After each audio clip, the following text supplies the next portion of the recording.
Saat 5 idi. Evde ailevi yatmıştık hamımız. Kapı döndü.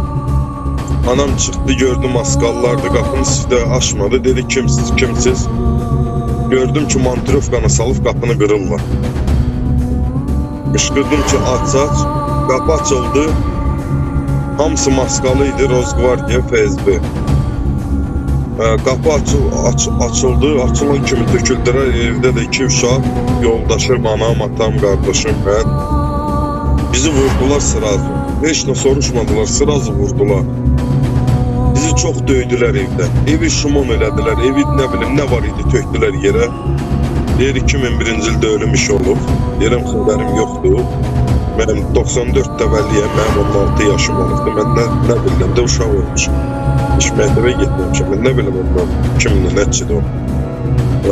Onun üstə başladılar. Elə dedikcə məni çıtaydı döydülər. Papamı, məni, qardaşımı.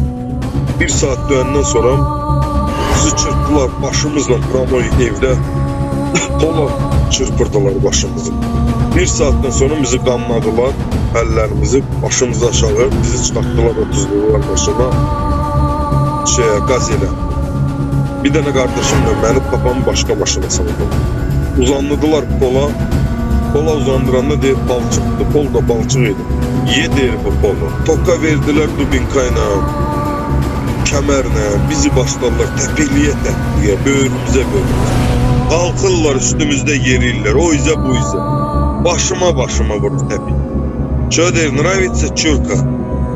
Pramoyda açıq aydın bize çurka, paçki, çok приехали sura. Papamın больницaya aparanda papam geldi, beni qucaqladı. Dedi, oğul məndən əl çəkmirlər. Mənim boynuma her şey atmaq istəyirlər, bütün şəhəri. Papamın больницaya aparırdılar, kaburgaların hamısı qırıq idi. Sırf sifətində yer qalmamışdı.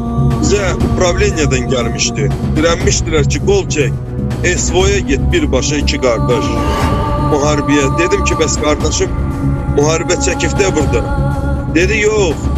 Bizim muharebe var Ukrayna ile. Siz gitmelisiniz Esvo'ya. Gördüm ki babam gelip Tokaz'a da verirler.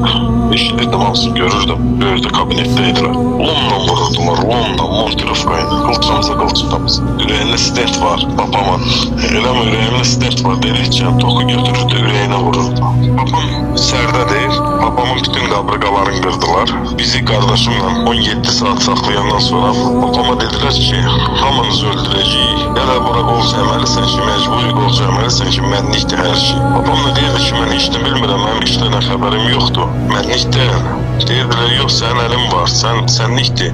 Ya qol çəkməlisən, ya da qardaşlarını, oğullarını öldürəcək, pıtısalı qoymayacaq. Babama məcburi qol sənətə, onu görmədim, heç bildiyimə görə məcburi boynuna saldı, attılar. Saat gecə 11'də gəldi, məni qucaqladı, onların yanına dedi, bunları dəqiq bıraxıysınızsa.